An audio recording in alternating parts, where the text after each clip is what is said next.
Assalamualaikum warahmatullahi taala wabarakatuh. Kami dari kelompok 3 membahas bas sistem ya dalam pelajaran organisasi dan arsitektur komputer. Nah, di sini kami punya 5 personil. Yang pertama itu saya sendiri, Helvi Apriliandi Firdaus. Terus yang kedua rekan saya Sarul Ismail Usman. Yang ketiga Umar Pala. Yang keempat Sadam Padilah. Yang kelima itu Sandi Rijal Samsudin. Baik, kita lanjut aja ke pembahasan pertama, yaitu apa itu sistem bus. Nah, sistem bus adalah sarana pengangkut atau saluran yang terdapat di dalam suatu mikroprosesor atau CPU yang menghubungkan antara mikroprosesor tersebut dengan dunia luar. Melalui sarana bus inilah, mikroprosesor tersebut mampu menerima data dan mengirimkan data hasil pengolahannya keluar sistem mikroprosesor dan mampu untuk menghubungi peralatan-peralatan pendukungnya. Di sini ada terdapat tiga sistem bus dasar dalam CPU. Yang pertama itu data bus. Data bus di sini mempunyai tiga fungsi. Yang pertama itu sebagai sarana pengangkut data antara CPU dan komponen pendukungnya. Yang kedua itu jumlah data bus menyatakan lebar jejak data pada CPU atau jumlah data bit instruksi yang mampu diambil persatuan waktu. Yang ketiga itu data bus biasanya digunakan sebagai taksonomi dari mikroprosesor yang bersangkutan. Yang kedua itu ada address bus yang mana mempunyai sama tiga fungsi.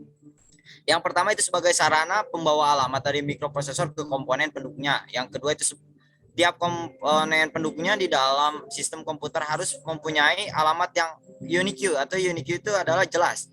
Yang ketiga itu jumlah dari address bus menyatakan jumlah komponen pendukung yang mampu dialamati oleh mikroprosesor yang bersangkutan. Di sini ada yang terakhir itu control bus. Control bus sebagai sarana pembawa signal kontrol antara mikroprosesor dan peralatan pendukung di dalam kesinambungan komunikasi antara keseimbangan komunikasi antara bagian pada sistem komputer tersebut. Nah, di sini ada struktur-struktur. Struktur yang pertama itu data bus. Data bus itu sebagai sarana pengangkut data antar CPU dari komponen pendukungnya.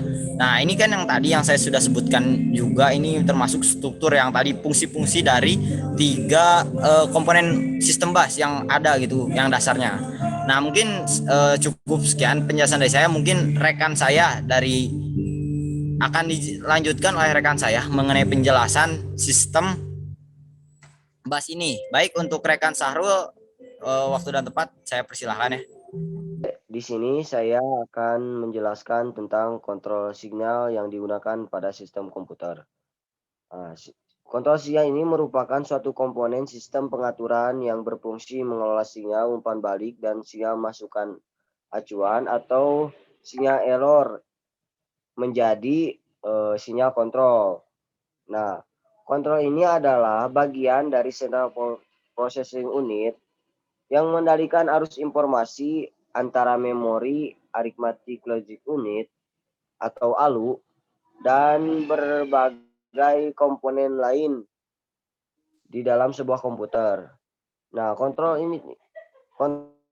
unit ini bisa juga diartikan sebagai otak CPU yang memastikan segala sesuatu bekerja sesuai dengan instruksi yang diberikan. Jadi kalau diibaratkan kontrol ini suatu otak dari sebuah komputer yang mengatur agar komputer tersebut dapat berjalan sesuai dengan yang diperintahkan.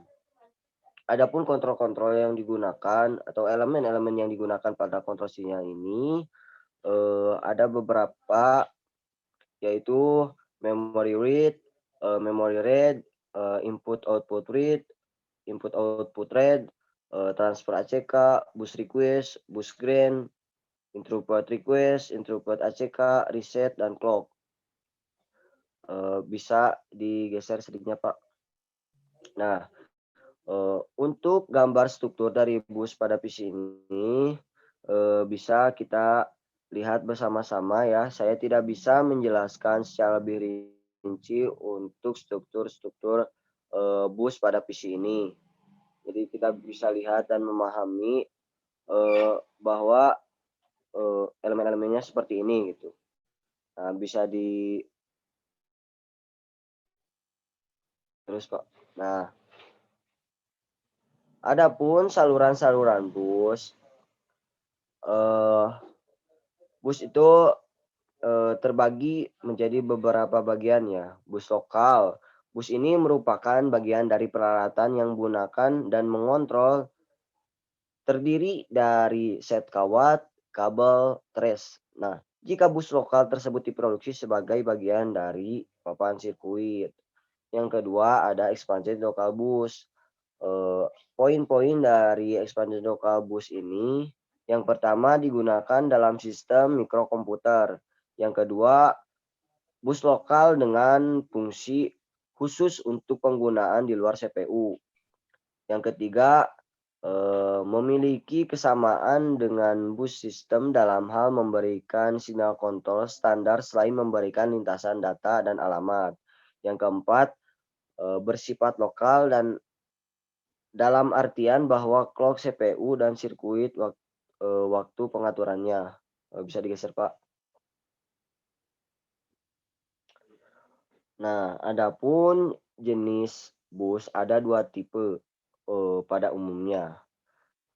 Ada dedicated bus ya.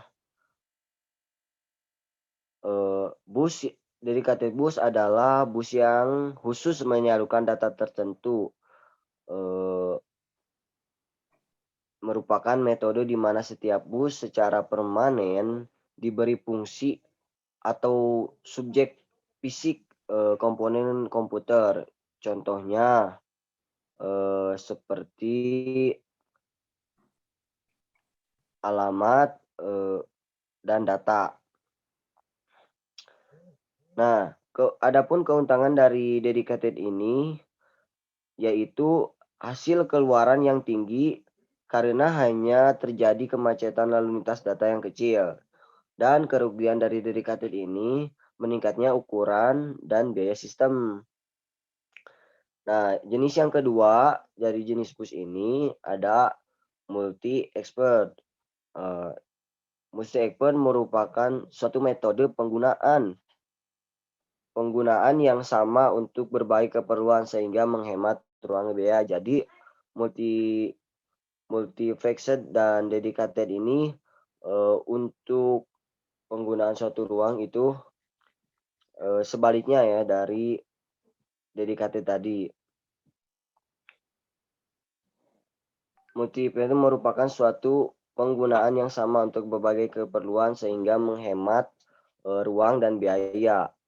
Adapun keuntungan dari multi ini yaitu memerlukan saluran yang lebih sedikit sehingga menurunkan biaya sistem. Adapun kerugian dari multi ini adalah rangkaian lebih kompleks di dalam setiap modul sehingga mengakibatkan penurunan kinerja. Event-event tertentu menggunakan saluran secara bersama-sama. Mungkin itu hanya itu yang dapat saya sampaikan mengenai sistem jaringan dan jenis-jenis bus. Untuk materi selanjutnya, saya serahkan kepada rekan saya, Sandi Rijal Samsudin ya. Terima kasih.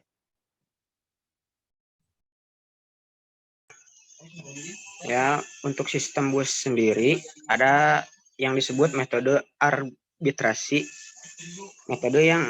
Metode arbitrasi adalah metode yang mengontrol penggunaan bus secara bersama-sama dengan memproses setiap request dari perangkat yang akan menggunakan sistem bus, terdiri dari metode tersentralisasi. Metode tersentralisasi adalah metode arbitrasi yang bertanggung jawab atas alokasi waktu pada bus. Lalu ada juga metode terdistribusi, yaitu metode arbitrasi yang tidak memiliki pengontrol sentral, melainkan setiap modul terdiri dari akses kontrol logik dan modul-modul bekerja sama untuk memakai bus. Adapun tujuan dari metode arbitrasi tersebut adalah mempermudah sebuah perangkat, baik CPU atau modul input dan output, bertindak sebagai master, kemudian master dapat dengan menggunakan perangkat-perangkat lainnya yang bekerja sebagai slave pada pertukaran data. Maaf, untuk slide selanjutnya. Dan adapun dalam sistem bus itu sendiri ada yang disebut timing. Timing dibagi menjadi dua, yaitu yang pertama adalah sinkronus, yaitu pewaktu bus mentransmisikan rangkaian bilangan 1 dan 0 dalam durasi yang sama. Semua perangkat lainnya pada bus dapat membaca saluran waktu dan semua event dimulai pada awal siklus waktu. Adapun yang kedua yaitu asinkronus, terjadinya sebuah event pada bus mengikuti dan tergantung pada event sebelumnya. Campuran antara perangkat yang lamban dan cepat, baik dengan menggunakan teknologi lama maupun baru, dapat menggunakan bus secara bersama-sama. Lanjut. Lebar bus. Semakin lebar bus data, maka semakin besar bit yang dapat ditransferkan pada suatu saat dan semakin besar bus alamat. Maka semakin besar lanjut. Jenis-jenis transfer data pada sistem bus. Transfer data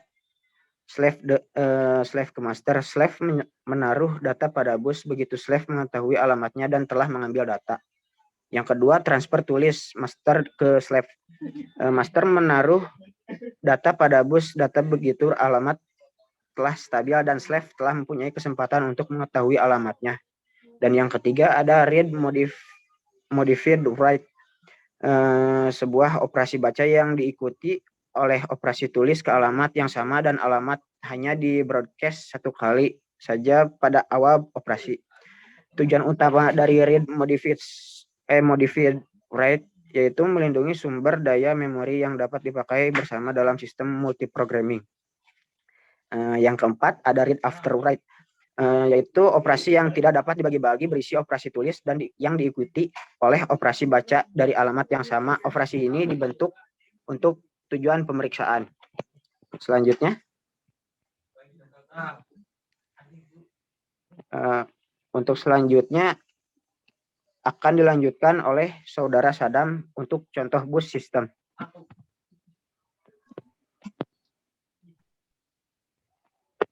Silahkan Saudara Sadam. Ya Bang.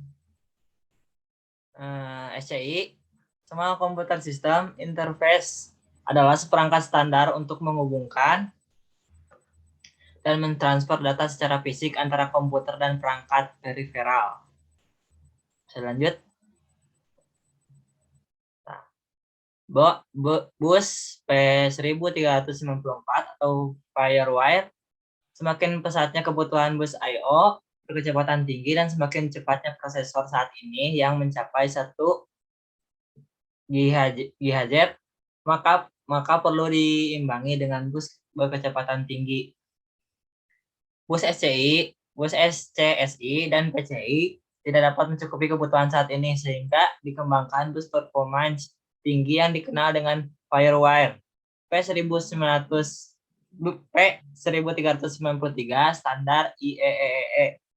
P1394 memiliki kelebihan dibandingkan dengan interface I/O lainnya, yaitu sangat cepat, murah, dan mudah untuk diimplementasikan. Pada kenyataan, P1394 tidak hanya populer pada sistem komputer, namun juga pada peralatan elektronik seperti pada kamera digital, VCR, dan televisi. Kelebihan lain adalah pengguna transmisi serial sehingga tidak memerlukan banyak kabel. Bisa lanjut.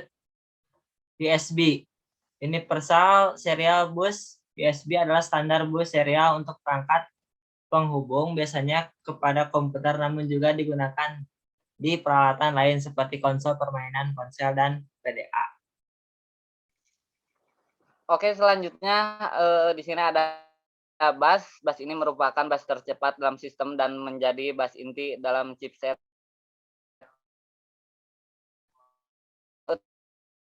proses memori utama atau chipset controller memori. Bus ini juga terbagi atas beberapa macam, yakni front-side bus, hyper-transport bus, dan beberapa bus lainnya. Bus ini berjalan pada kecepatan 100 MHz, 133 MHz, 200 MHz, 266 MHz, 400 MHz, 533 MHz, 800 MHz, 1000 MHz, atau 1066 MHz. Umumnya, bus ini memiliki lenar lajur 64 bit, sehingga setiap detak ia mampu mentransfer 8 bit. Oke, mungkin dari kami cukup sekian. Terima kasih. Salam.